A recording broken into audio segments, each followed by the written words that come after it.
자, 이번 시간에는 지난 시간에 이제 삼위일체 론에 대해서 아우구스티누스와 에카르트 둘 주장을 비교해서 재해석했는데요.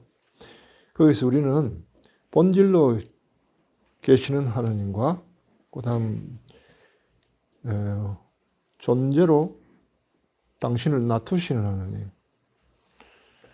대해서 이야기를 해봤습니다. 우리가 주로 삼위일체에 대해서 이야기할 때는 존재하시는 하나님이에요. 존재라고 하는 것은 시공간 안에 들어오신다는 거예요. 그러면서 인간의 관계를 맺으시는 하나님, 즉 계시하시는 하나님을 이야기하는 거예요. 그런데 그렇게 활동하시고 난 이후에는 당신은 다시 본질로 돌아가십니다. 본질로 돌아가실 때는 활동이 전혀 없기 때문에 부동이죠. 부동일 때는 인간이 감지할 수가 없죠. 그래서 인간은 하나님은 본질로서 하나님은 알 수가 없다고 이야기합니다. 경험할 수도 없고요. 그리고 우리가 경험할 수 있는 것은 하나님이 당신의 어떤 이름으로 성부, 아버지, 주, 그 다음에 영으로 당신을 계시하실 때만 우리가 알 수 있습니다. 그래서 우리가 경험할 수 있는 하나님은 아버지로서의 하나님, 그 다음에 주님으로서의 하나님, 그 다음에 영으로서의 하나님을 경험할 수 있는 겁니다. 본질로서 계실 때는 본질은 이 새 이름으로 당신 놔두지 않으실 때 본래 자리, 거기서는 세 분이 이름을 구분하지 않는 상태로 계시기 때문에 거기에 대해서는 우리가 알 길이 없는 거죠. 그래서 그거는 신비 중에 신비로서 남는 것입니다. 우리는 알 길이 없지만 그러나 어떤 때 인간이 당신의 그 부재를 경험할 때가 있습니다.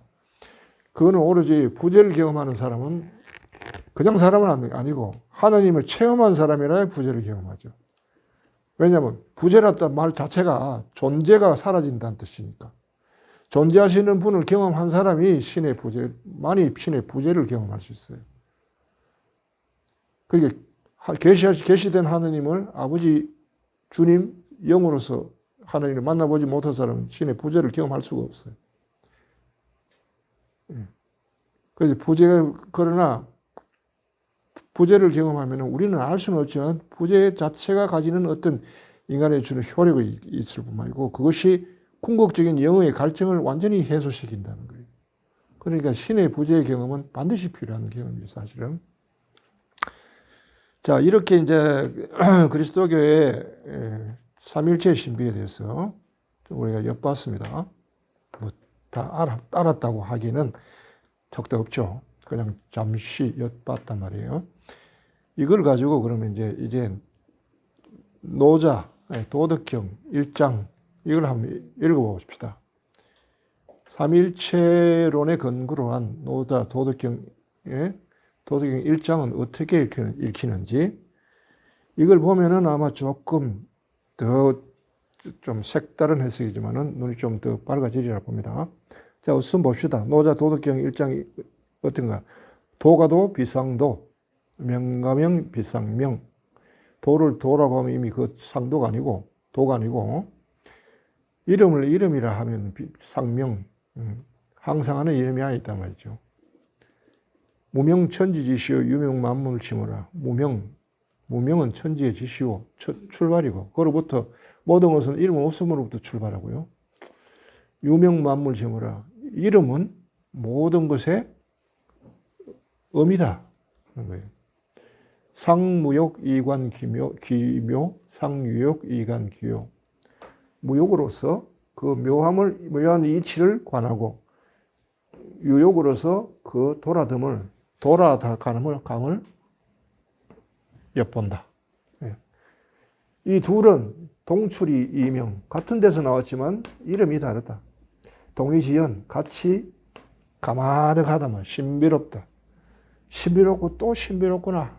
그러나 모든 중묘, 모든 묘한 이치, 지혜는 이로부터 나온다. 라는 뜻인데 이게 무슨 뜻인가? 이 삼위일체론하고 연관이 된단 말이죠.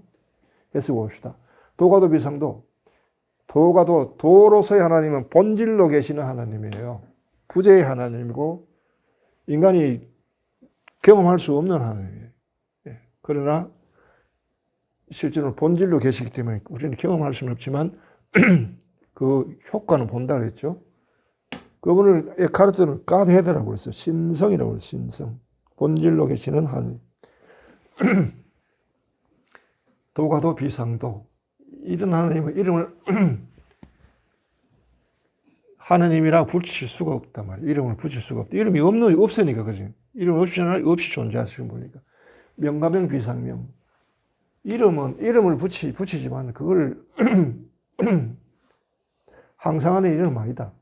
당신이 어떨 때는 아버지로서, 어떨 때는 주로서, 어떨 때는 영으로서 나타나신단 말이에요.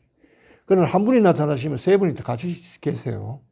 아버지를 체험하면은 주와 성령, 서성이신 영을 같이 경험하는 거예요. 영을 경험하면은 아버지와 아들을 같이 경험하는 거예요. 세 분이 항상 함께 있기 때문에. 그래서 하나를 경험했다 가지고 그분만 경험하는 게 아니다. 삼일체는. 이름으로서 나타나신 하나님은 본질로 계시는 분이 존재로 당신을 계시할 때라는 거죠. 그때는 어떤 이름으로 오신단 말이에요. 이름은 관계와 연관되죠. 아버지는 아들과 관계되고 서성은 제자와 관계되고 주는 종과 관계되는 거죠. 처럼 존재를 하는 시공간으로 당신을 나타내 가지고 알린다 할 때 그때 이름을 가지는 거죠. 그다음 무명천지시요. 이름이 없을 때 본질로 계시는 본질로부터 계시는 하나님부터 모든 것이 출발하는 거예요. 창세기 1장 1절 본질로 계시는 하나님에 대해서 설명해 놨습니다. 한처음에 하나님께서 하늘과 땅을 창조하셨다.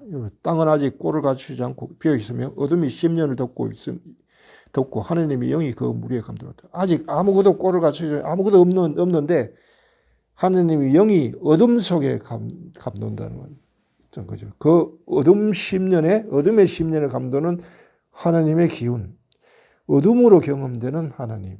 그렇지만 그러니까 어둠으로 경험되니까 인간이 이 본질로서 하나님을 체험할 때는 캄캄한 어둠 속에서 두려움에 떨게 돼 있죠. 왜냐하면 어둠을 경험하면서 거기에 신이 사실은 계시니까 알지는 못하지만 신으로부터 오는 영의 체험은 굉장히 두려움을 떨게 합니다. 그래서 본질로부터 무명천지지시오 유명만물지오다.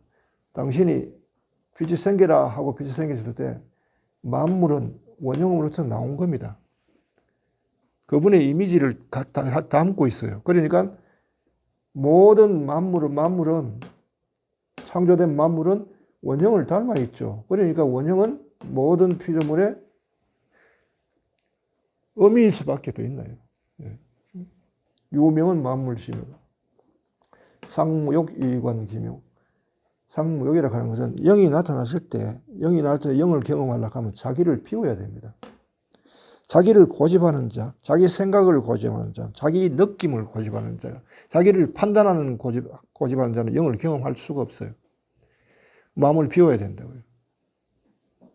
온순하게, 온전하게 받아들여야 된다. 영이 우리에게 나타날 때는 항상 우리의 한계 밖에 있을 때이기 때문에 항상 두려움과 불안 속에 있으면서 이럴 때 고집하게 된다. 플라톤에 의하면은 동굴 속에 있는 사람을 바깥으로 끄집어내놓으면은 햇빛이 너무 밝아가지고 바깥에서 보이는 사물을 부정하고 옛날에 동굴 속에서 봤던 그 사물의 실상을 그걸 참이라고 고집한다. 라는 거죠. 그 고집을 없앰으로써 자기를 비움으로써 받아들이게 되는데 그렇게 돼야만 영의 묘함을 경험할 수 있다는 거예요. 영의 체험이 일어나는 거예요. 영을 체험하게 되면은 놀라죠. 그다음에 영의 참모습을 봤으니까 영은 아버지로서 주님으로서 혹은 스승으로서 체험되니까 마치 뭐랄까요. 미아가 자기 부모를 찾은 것만큼이나 반가울 거예요. 그러니까 그동안에 서럽고 외롭고 한 것이 모든 것이 거기서 다 회복이 되겠죠. 그 다음에 거기에 영에 대해서 눈을 떴으니까 영에 대해서 굉장한 어떤 애착과 집착을, 사랑을 보이겠죠. 그러나 계시된 영은 사라진다는 겁니다. 사라짐으로써 뭘 드러낸다고요. 예수님이 당신이 아버지께 가시게 됐을 때 제자들을 불러놓고 이렇게 합니다. 내가 사라지는 것이 너희에게 유익하다. 내가 사라지는 것이 유익하다. 또 내가 가고 영이 오시는 것이 아버지의 정이다 라고 이야기합니다. 영이 계시된 것은 영이 사라짐으로써 뭘 드러내냐 하면은 사라진 자리를 드러내거든요. 사라진 그 너머에 요는 이 건너가는 도라듬을 본다. 돌아가는 그 너머의 이치를 넌지시 본다 말이에요. 그거는 어둠이죠. 부재, 신의 부재를 경험합니다. 그러나 이 부재는 실상 뭐예요? 본질로서 하는. 본질로서 하나님 비로소 이렇게 이관기요로 체험됩니다. 그리고 차양자 동출이 임해이다. 이 두 개는 같은 데서 나왔으나 도, 명, 본질과 이름은 같은 데서 나왔다. 결국 하나는 하나님이죠. 하나님의 감추신 하나님, 낮추신 하나님, 하나님이죠. 같은 데서 나왔지만 단지 이름이 다를 뿐이다. 속지 말라는 겁니다. 같은 이치란, 같은 분이란. 동위지연, 둘 모두가 신비롭다, 까마득하다, 아득하다. 아무리 보려고 해도 보이지 않는다는 거예요. 깊고 또 깊구나. 감회가 안 보인다. 깊은 어둠에 10년을 들여보는 것 같다는 거예요. 네. 그렇지만 현지후연 신비롭지만 그로부터 모든 것이 입출하는 문이다 말이에요. 그로부터 모든 지혜는 이를 통해서 들고 난다는 거예요. 예. 자, 이렇게 이제 삼위일체론과 노자의 도덕경 1장 1절 도덕경을 대표하는 구절이죠. 를 이제 이렇게 비교해서 잠시 맛을 봤습니다. 자, 여기까지 합시다.